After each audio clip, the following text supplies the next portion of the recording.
Сәлем баршаларыңызға, сіздермен Ақ Ерке. Бүгін сіздерге өте керемет болып шығатын, ешқандай да пешті, духовканы қажет етпейтін керемет торттың рецептімен бөліспекшімін. Міндетті түрде жасап көріңіздер және де арнаға тіркеліп, қоңырауша белгісін басып қойыңыздар.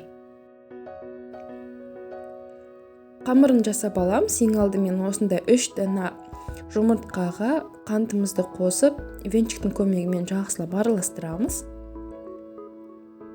Оның үстіне жылы сүтімізді құямыз, тағы да жақсылап араластырамыз. Келесі құрғақ ингредиенттерімізді қосатын боламыз. Ұнға какао және де 1 шай қасық содамызды қосып, венчикпен жақсылап араластырамыз. Және де бізге дайын болған сұйық массамыз тағы бір қайталап араластырып, үстіне құрғақ массаларымызды 2-ге бөле отырып араластыратын боламыз. Тез жылдам араластырамыз. Түйіршіктер қалып кетпеуі қажет.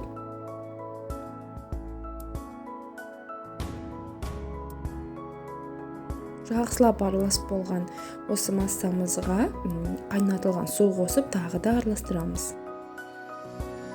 Міне бізде осындай қоймалжың масса пайда болады. Келесі кезекте табамызды отқа қойып, жақсылап бір қыздырып аламыз.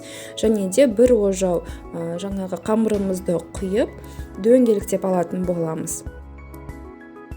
Осылай дөңгелектеп алған соң, бұл шамамен 6-7 минутта піседі. Бетін қақпақпен жауып қоямыз. Қақпағымыз әр буланған сайын осылай құрғақ қағаздың көмегімен сүртіп отыруымыз қажет болады.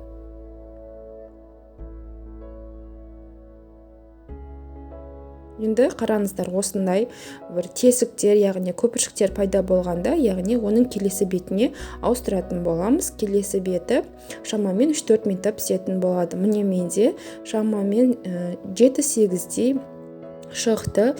Енді осыны қалаған тарелке немесе осындай қақпақтың көмегімен шеттерін тегістеп кесіп алатын боламыз. Жанында қалған бөлшектерді барлығын бір тарелкеге салып қоямыз. Ол бізге қажет болады. Міне қараңыздар, мен барлығында осылай дөңгелектеп бірдей етіп кесіп алдым. Енді дәл осы қалған бөлшектерді блендердің көмегімен езгілеп аламыз. Қалауларыңызша оқтаумен де естеңіздер болады. Енді крем жасаймыз. Кремге бізге қаймақ және де қойытылған сүт қана қажет болады. Екеуін бірге араластыратын боламыз. Енді тортымызды жинайтын боламыз. Осындай тарелкеге бір бөлшегін салып, үстіне 5-6 қасықтай кремімізді құятын боламыз. Осылай жақсылап кремді сіңдіріп құямыз. Мен тағы бір 2-3 бөлшегін салған соң, осылай кольцомен жинадым. Осылай крем-кож етіп, барлығын жинай бастаймыз.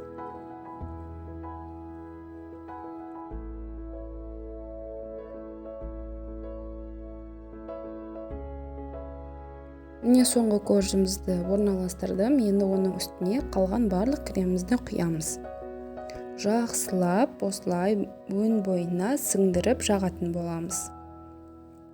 Және де тоңазытқышқа 3-4 сағатқа креміміз қатқанға дейін қойып қоямыз.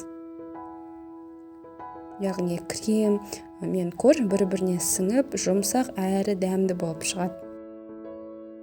Және де тортымызды тоңазытқыштан алған соң, осылай пышақтың көмегімен дөңгелектеп шығамыз, және де кольцодан алатын боламыз.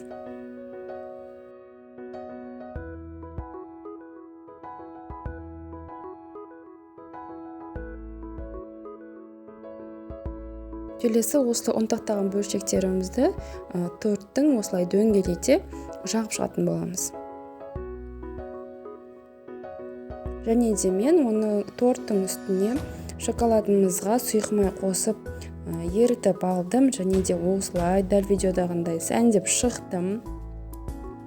Сіздер өз қалауларыңызша сәндесеңіздер болады. Енді мен сіздерге үшін осылай кесіп көрсетейін. Міне қараңыздар, қандай әдемі болып тұр. Және де дәмі өте керемет, қарапайым торт қой бұл. Міндетті түрде жасап көріңіздер.